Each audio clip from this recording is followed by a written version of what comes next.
Bonsoir et bienvenue dans le flash d'information. Les examens à grand tirage sont officiellement lancés depuis ce matin. Au total, 1 582 346 candidats iront à la conquête des précieux sésames que sont le CEPE, le BEPC et le baccalauréat.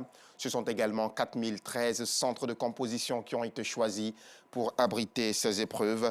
De plus amples explications vous seront données dans la grande édition de ce soir. Un an après son acquittement, Charles Blé Goudé a obtenu ce lundi son passeport ordinaire. Il a été acquitté par la Cour pénale internationale, reconnu non coupable des accusations de crimes contre l'humanité perpétrés lors de la crise post-électorale de 2010-2011 en Côte d'Ivoire, un conflit qui a fait plus de 3000 morts. Le passeport de Charles Blé Goudé lui a été remis par l'ambassadeur de Côte d'Ivoire aux Pays-Bas, Hamza Salah. En sport, la première édition du Salon africain du football s'est tenue sur 2 jours à Abidjan en présence du ministre ivoirien en charge des sports et des loisirs, Kolampo Danho, et de son homologue de la République démocratique du Congo. Durant 48 heures, les acteurs du ballon rond ont débattu et échangé sur les enjeux actuels et futurs du football africain. Le reportage de Konaté Ngamblé nous est commenté par Jean-Sylvain Rissot.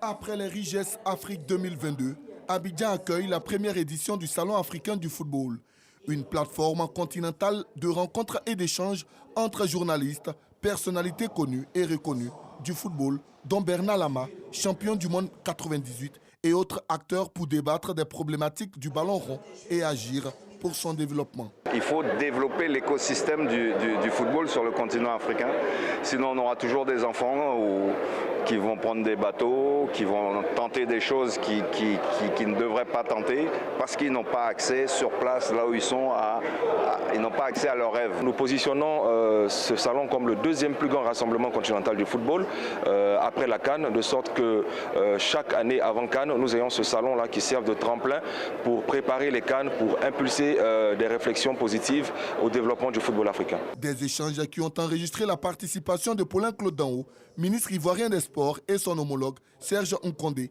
de la République démocratique du Congo. Les deux personnalités ont exposé la politique sportive de leurs pays respectifs autour du thème « Football africain, quelle solution pour aujourd'hui et demain ?»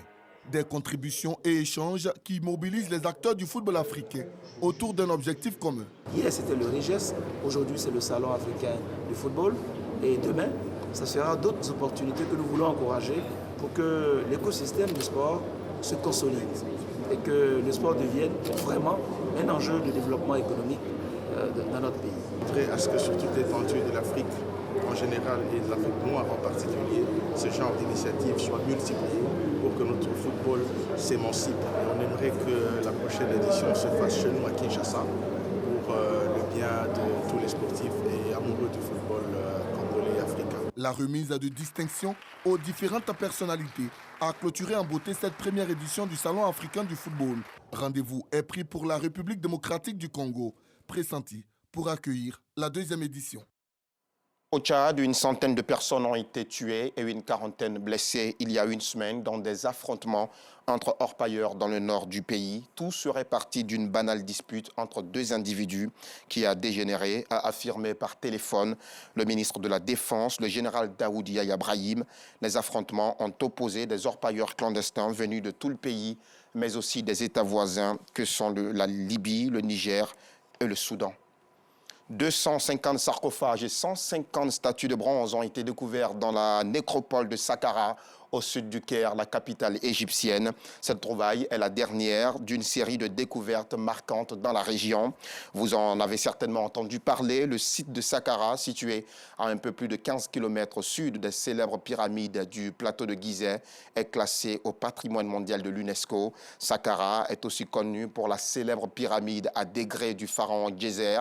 En janvier 2021, l'Égypte avait déjà dévoilé de nouveaux trésors archéologiques à Saqqara, dont une cinquantaine de sarcophages du Nouvel Empire vieux de plus de 3000 ans, les autorités assurant qu'ils permettraient de réécrire l'histoire de cette période. Et cette note moins joyeuse au Brésil, le bilan des pluies torrentielles s'alourdit dramatiquement. Les intempéries qui ont provoqué inondations et coulées de boue depuis mardi dans la région de Recife, dans le nord-est du pays, ont fait au moins 79 morts et 56 disparus, selon le dernier bilan officiel publié hier dimanche. La tempête a provoqué des glissements de terrain sur les flancs des collines, le débordement des rivières et de grands torrents de boue qui ont tout emporté sur leur passage. Lors d'une accalmie, quelques 1200 hommes disposant d'hélicoptères et de bateaux ont repris dimanche la recherche des disparus et des personnes isolées. Entre vendredi et samedi matin, le volume des précipitations a atteint 70% de ce qui est normalement prévu pour l'ensemble du mois de mai dans tout le Brésil. C'est la fin de ce flash d'information. Rendez-vous à 19h30.